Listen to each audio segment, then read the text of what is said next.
যে তাপমাত্রা on an average প্রায় 2 থেকে 6 ডিগ্রি কমে গেছে। প্রায় 1 মাসব্যাপী হিটওয়েভ ছিল। এই কারণে তাপমাত্রা অনেক বেশি ছিল। আর যেটা হচ্ছে যে গত 24 ঘন্টাতে অনেক বৃষ্টি হয়েছে, বিশেষ করে ঢাকাসহ দক্ষিণ অঞ্চলে।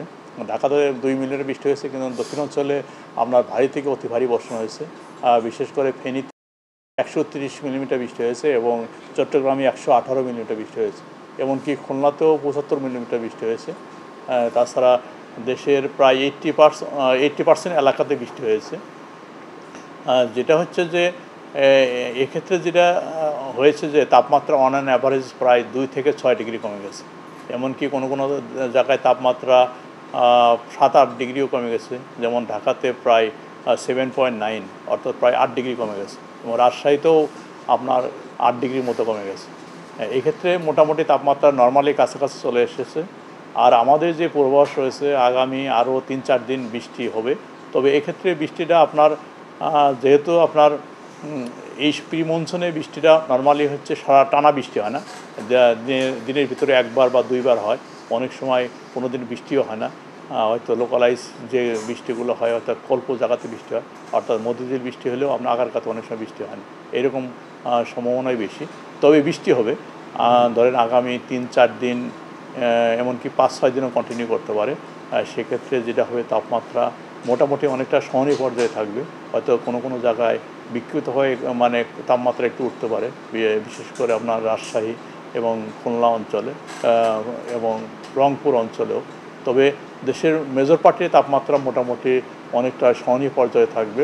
এটা ধরেন এই মাসের মধ্যভাগ পর্যন্ত। যদি নতুন করে হিটওয়েভ আসে সেক্ষেত্রে দেশের 2 সপ্তাহ পরে যে এটা হয়তো শুরু হতে পারে।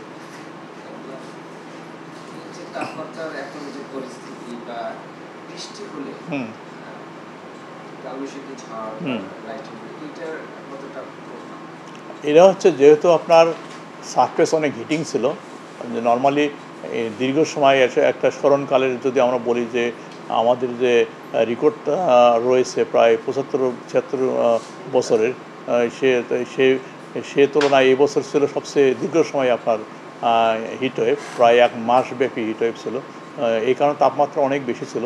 এই তাপমাত্রার পরে যখন বৃষ্টি শুরু হয়, বেসিক্যালি এই বৃষ্টিতে আপনার ঝড়ো হওয়া, বিশেষ করে আপনার কালবৈশাখী ঝড় হওয়ার সম্ভাবনা বেশি থাকে, এবং তার সাথে শিলাবৃষ্টি হওয়ার সম্ভাবনা থাকে, এবং সেটাই হয়েছে।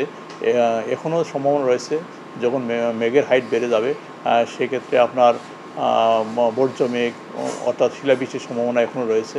যেহেতু একটা দীর্ঘ সময় একটা হিট ছিল, হিটের পরে যখন একটা এই ধরনের বৃষ্টি শুরু হয়, সেক্ষেত্রে আপনার ঝড়ো হওয়া এবং লাইটেনিং এবং তার সাথে শিলাবৃষ্টির সম্ভাবনা অনেক বেড়ে যায়। ওই যেটা ইতিমধ্যে অনেক জায়গায় বড় ধরনের শিলাবৃষ্টি হয়েছে এবং ঝড় এবং বর্জ্য ঝড়ও হয়েছে। বর্তমান যে বৃষ্টিগুলো হবে এক্ষেত্রে সেক্ষেত্রেও আপনাকে মানে ঝড় হওয়ার সম্ভাবনাই বেশি, এবং বৃষ্টির সাথে অনেক বাতাস থাকবে, এবং যদি কোনো কারণে মেঘের হাইট বেড়ে যায় সেক্ষেত্রে আপনার শিলাবৃষ্টির সম্ভাবনাও রয়েছে।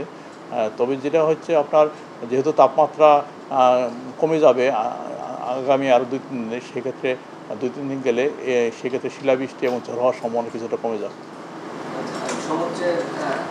আপাতত সমুদ্রের কোনো ধরনের ডিস্টারবেন্স নেই, অর্থাৎ কোনো ধরনের সাইক্লোন অ্যাক্টিভিটি আপাতত আগামী আরও 2 সপ্তাহের মতো এরকম কোনো সম্ভাবনা নেই।